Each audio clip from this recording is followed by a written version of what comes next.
Let's start with the problem.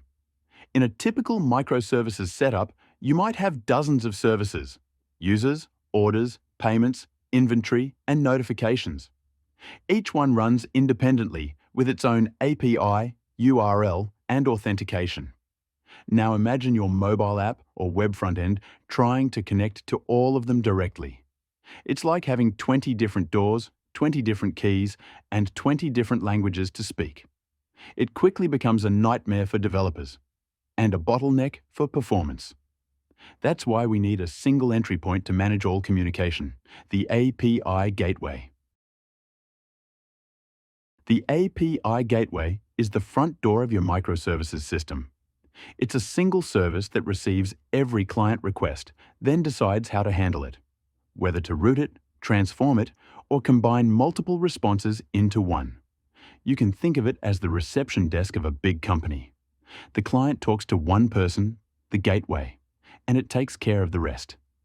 No matter how complex your backend grows, the client always sees one unified API.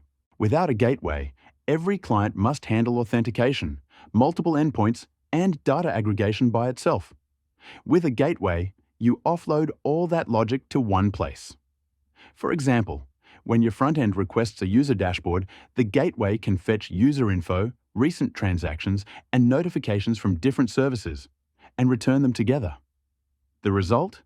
A simpler client, cleaner architecture, and more control for the backend team. Let's break down what an API gateway actually does. Routing directs each request to the right service. Authentication and authorization validates tokens before passing requests downstream. Rate limiting protects services from overload or abuse. Caching speeds up responses for repeated queries. Aggregation combines data from multiple services. Protocol translation converts gRPC to HTTP or HTTP to WebSocket. Monitoring centralizes metrics and logging. It's not just a proxy, it's an intelligent layer that manages traffic, security, and performance. So, what are the advantages of using an API gateway? Simplifies client logic. One endpoint for all requests. Centralizes authentication and security. Enables caching and request aggregation for better performance. Makes scaling and monitoring easier. Allows smooth protocol translation and version management. Reduces cross-service dependencies. For developers, it means less complexity, faster iteration, and cleaner architecture. Of course, no tool is perfect. API gateways introduce some trade-offs. It can become a single point of failure if not replicated. It adds a small latency for routing and processing. Misconfiguration can lead to bottlenecks or security risks. It requires ongoing maintenance, especially as new services are added. The key is to design your gateway to be stateless, scalable, and redundant, often deployed in clusters with load balancing. Depending on your stack, you have several great options. In the .NET ecosystem, the two main players are Ocelot, a lightweight open-source gateway ideal for microservices and containers.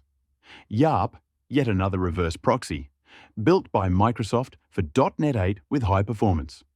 In the cloud world, you'll find Azure API Management, AWS API Gateway, and GCP endpoints. And in Kubernetes, gateways like Kong, NGINX, or Istio Gateway dominate enterprise environments. No matter the technology, the principle is the same. One smart entry point for all your services. In the end, the API gateway sits at the center of your architecture, connecting clients, protecting services, and simplifying your system's complexity. It's the heart of communication in modern backend design. If you're building microservices, don't skip it. Design it carefully. Use caching, load balancing, and monitoring tools to make it fast and reliable. In the next video, we'll talk about load balancers step by step. Thanks for watching, and don't forget to subscribe if you want to master system design in .NET.